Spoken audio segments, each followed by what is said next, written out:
Hello दोस्तों, आप सभी का आपके अपने यूट्यूब चैनल अमित स्टडी 11 पर स्वागत है। आज हम लोग डिस्कस करेंगे एसएससी जीडी सिलेबस 2022-23। हम लोग नए पैटर्न के आधार पर एसएससी जीडी का सिलेबस टॉपिक वाइज डिस्कस करेंगे।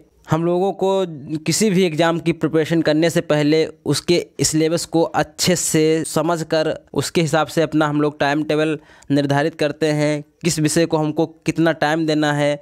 और जब तक हम लोग किसी भी एग्ज़ाम की तैयारी करने से पहले उसकी स्ट्रेटजी नहीं बनाते हैं, तब तक हमको उस एग्ज़ाम में सफलता नहीं मिल सकती है। तो आइए हम लोग डिस्कस करते हैं एसएससी जीडी के नए पैटर्न के आधार पर सिलेबस। सबसे पहले हम लोग डिस्कस करेंगे मैथ का सिलेबस। मैथ से 20 प्रश्न पूछे जाएंगे, प्रत्येक सब्जेक्ट से भी 20-20 प्रश्न पूछे जाएंगे।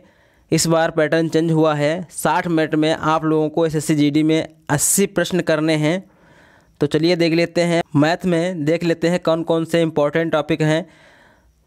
सबसे पहला है संख्या प्रणाली से संबंधित समस्याएं, और दूसरा है भिन्नात्मक संख्या से, यानी भिन्न वाले फ्रैक्शन वाले क्वेश्चन इसमें पूछे जाएंगे। और अगला है मौलिक अंकगणितीय समस्याएं। चौथा चैप्टर है संपूर्ण संख्याओं की गणना, और पांचवा चैप्टर है दशमलव से भी क्वेश्चन आएंगे। और छठा चैप्टर है नंबर सिस्टम, और सातवां चैप्टर है प्रतिशत बहुत ही इम्पोर्टेंट होता है। और आठवां चैप्टर है समय और काम, और नौवां चैप्टर है औसत, और 10वां चैप्टर है ब्याज। और आपका 11वां चैप्टर है लाभ और हानि, और 12वां चैप्टर है अनुपात और समानुपात, और 13वां चैप्टर है बट्टा या छूट, और 14वां चैप्टर है समय और दूरी, और 15वां है क्षेत्रमिति। इसमें क्षेत्रमिति में 2D और 3D फिगर आते हैं, जैसे कि हम लोग पढ़ते हैं वर्ग का क्षेत्रफल, आयत का क्षेत्रफल। इसी प्रकार से हमको पढ़ना पड़ेगा क्षेत्रमिति में। तो इसमें इम्पोर्टेंट चैप्टर हैं, जैसे कि क्षेत्रमिति बहुत ही इम्पोर्टेंट है, समय और दूरी बहुत ही इम्पोर्टेंट है, बट्टा और छूट भी बहुत इम्पोर्टेंट है, लाभ हानि भी इम्पोर्टेंट है, और ब्याज भी इम्पोर्टेंट है। इसके बाद जैसे प्रतिशत इसमें है, जो प्रतिशत भी बहुत इम्पोर्टेंट है, और नंबर सिस्टम से भी बहुत ही इम्पोर्टेंट क्वेश्चन बनते हैं। और आप लोग समय और काम को भी देख लीजिए, ये भी चैप्टर इम्पोर्टेंट होता है। तो चलिए हम लोग रीजनिंग से देख लेते हैं कौन कौन सा चैप्टर आएगा। रीजनिंग से भी 20 प्रश्न पूछे जाएंगे। सबसे पहला चैप्टर है एनालॉगी यानी सादृश्यता, और दूसरा चैप्टर है कोडिंग डिकोडिंग, और तीसरा चैप्टर है अंकगणितीय संक्रियाएं, इसे अर्थमेटिकल ऑपरेशन होता है।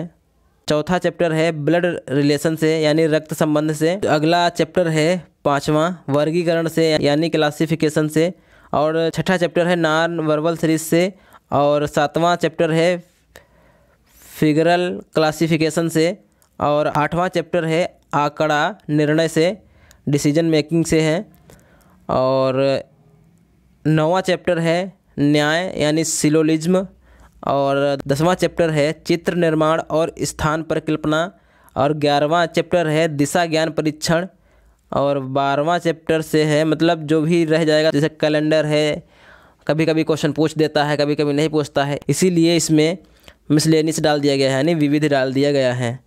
ठीक है, तो हम लोग मैथ और रीजनिंग का सिलेबस डिस्कस कर लिए हैं। 20-20 प्रश्न इसमें से आएंगे, और यही हम लोगों का स्कोरिंग सब्जेक्ट होता है। इसके बाद हम लोग डिस्कस करेंगे जनरल नॉलेज से। तो जनरल नॉलेज में देखते हैं कौन कौन सा चैप्टर पूछा जाएगा। तो सबसे पहले भारत और उसके पड़ोसी देश यानी ज्योग्राफी से पूछा जाएगा, और दूसरा चैप्टर है खेल और परिदृश्य, तीसरा चैप्टर है भारतीय संविधान से पूछा जाएगा, चौथा चैप्टर है जो संस्कृत से संबंधित प्रश्न, और पाँचवा जो है भूगोल से पूछा जाएगा यानी ज्योग्राफी से पूछा जाएगा, और छठा जो है इतिहास से भी पूछा जाएगा, और सातवां अर्थशास्त्र से भी पूछा जाएगा इसमें। इसके बाद सामान्य राजनीति भी पूछी जाएगी, और 9वां है और लास्ट है वैज्ञानिक अनुसंधान। तो हम लोग 3 सब्जेक्ट का सिलेबस डिस्कस कर चुके हैं, मैथ, रीजनिंग और जीएस का। अब आइए हम लोग हिंदी का सिलेबस डिस्कस कर लेते हैं। हिंदी विषय जो होती है वो स्कोरिंग सब्जेक्ट होती है। हिंदी के 20 प्रश्न हैं, इसमें से आप लोग हिंदी पे ज़्यादा फोकस करेंगे तो इसमें कम से कम 18-19 क्वेश्चन कर सकते हैं। सबसे पहला चैप्टर है संधि और संधि विच्छेद, दूसरा चैप्टर है उपसर्ग और प्रत्यय, तीसरा चैप्टर है पर्यायवाची शब्द, और चौथा चैप्टर है मुहावरे और लोकोक्तियाँ, और पांचवा चैप्टर है सामासिक पदों की रचना और समास विग्रह, और छठा चैप्टर है विलोम शब्द, और सातवां चैप्टर है शब्द युग्म, और आठवां चैप्टर है वाक्यांशों के लिए एक सार्थक शब्द।